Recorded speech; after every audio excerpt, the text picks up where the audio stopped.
Shalom gereja Tuhan yang luar biasa dalam Yesus Kristus. Sebelum kita mendengarkan sharing firman Tuhan, mari kita berdoa bersama. Bapa, mengucap syukur, terima kasih buat kasih setiamu. Sebentar kamu mau membawakan kebenaran firman-Mu, urapi hamba-Mu yang tidak apa-apanya ini, dan biarlah Roh Kudus mengurapi dan juga memberkati setiap semua yang mendengarkan firman Tuhan ini. Dalam nama Yesus Kristus mengucap syukur, haleluya, amin. Bapak Ibu yang kekasih dalam Yesus Kristus, mari kita mendengarkan firman Tuhan dari kitab Efesus 6 ayat 18. Dalam segala doa dan permohonan berdoalah setiap waktu di dalam roh dan berjaga-jaga di dalam doamu itu dengan permohonan yang tak putus-putusnya untuk segala orang kudus. Ya, jadi tema pada hari ini ialah berdoa senantiasa. Kita tahu kisah di Efesus 6 ayat 18 ini di mana menceritakan malam pada waktu itu Yesus pergi ke taman di Getsemani untuk berdoa, dan dia mengajak 3 orang muridnya, yaitu Petrus, Yakobus, dan Yohanes. Dia ke taman Getsemani karena dia tahu esok harinya pada pagi itu Tuhan Yesus akan ditangkap dan dia akan disalibkan. Dia punya beban yang begitu berat, tapi dia mau berdoa kepada Bapanya di sorga. Dia ke taman Getsemani ngajak muridnya, dan dia punya tekanan yang luar biasa. Kita tahu kisah itu, sehingga Tuhan Yesus sampai mengeluarkan peluhnya itu keringatnya seperti darah. Itu tekanan yang luar biasa. Dan kembali setelah Tuhan Yesus berdoa, dia kembali kepada murid-muridnya, dan murid-muridnya didapatkan sedang tertidur sampai dia menegur Petrus, bisakah engkau berjaga-jaga dalam padaku 1 jam saja berdoa? Di sini Tuhan mengajarkan pada saudara dan saya, kita harus selalu berdoa. Dan kita harus bergantung, berharap hanya kepada Tuhan. Di dalam situasi tekanan seperti apapun, Tuhan mengajarkan kita berdoa. Juga pada murid-muridnya. Dan sampai saat ini, waktunya dulu dan sampai sekarang, Tuhan Yesus tidak pernah berubah. Kasihnya tetap sama. Dan dia mengajarkan pengajaran ini kepada kita untuk selalu tekun di dalam doa. Dan situasi saat ini kita tahu, kita nggak tahu sampai kapan situasi COVID-19 seperti ini. Sekarang banyak tekanan, banyak orang yang kehilangan pekerjaan, orang kehilangan damai sejahtera.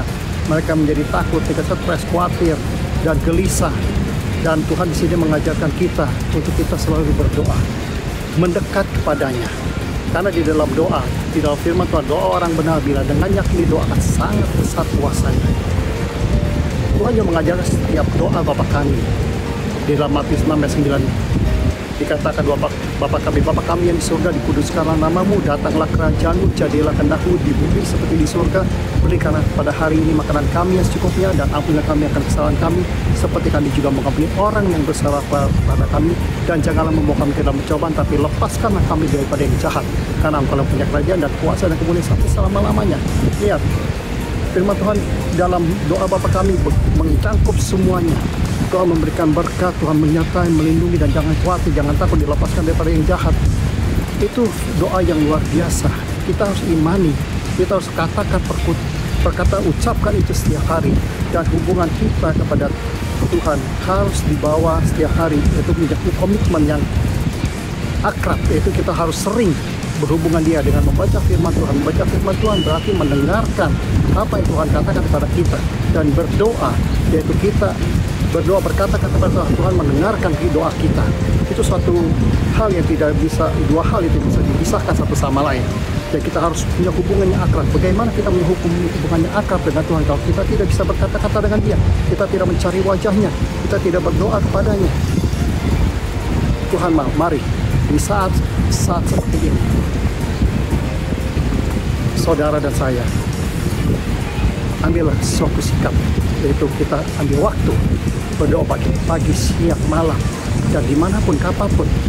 Tuhan tidak jauh, dia hanya sejauh doa saudara dan saya. Dan saya percaya dalam doa apapun, sekecil apapun, Tuhan mendengarkan hati pikiran kita. Walaupun kita tidak bisa berdoa, tapi kita mau berkata-kata, dan ada Roh Kudus yang ada dalam hidup kita. Dialah yang berkata-kata kepada Bapa di surga.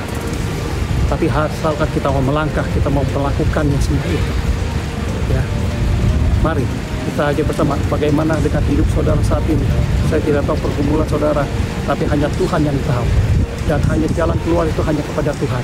Dia tidak mau anak-anaknya menjadi takut, kecewa, dan juga sengsara. Tidak, dia akan Semua yang beban berat dilepaskan, hiburkan. Yang lemah diberi kekuatan, yang berdosa maka Tuhan ampuni. Mari kita berdoa. Saya tutup firman Tuhan ini, kita berdoa. Bapa di surga, mengucap syukur dan terima kasih untuk kasih anugerah-Mu. Terima kasih untuk perundungan firman-Mu ya Bapa. Kami tahu saat ini masalah begitu banyak, tapi kami satu hal kami percaya bahwa kalau Yesus Tuhan jalan bagi kebenaran kami dan jalan keluar bagi kami, kalau pengharapan kami ya Bapa. Terima kasih Tuhan, kami ucap syukur di dalam nama Yesus Kristus. Kami ucap syukur dan berdoa. Haleluya. Amin.